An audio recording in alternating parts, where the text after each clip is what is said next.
trumpai noriu pasisakyti apie vyšnį. Štai žiūrėkit, vyšnė dera ant pernykščio prieaugio. Taip? Ir ant jo yra, visada ant galiuko yra vegetacinis pumpuras, o čia yra vaisiniai ir vegetaciniai vienu metu, kartu. Tik tai vienas dalykas, kad jūs jų neatskirsit išoriškai. Teoriškai mes galėtume teikti, šitas kažkoks yra aštresnis, gal jisai yra vegetacinis, o šitie storesni, gal jie yra vaisiniai.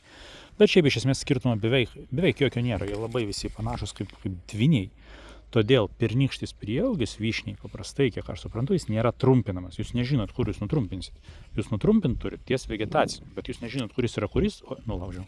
Todėl, reiškia, jeigu nepataikysit, tai šakelė nudžius.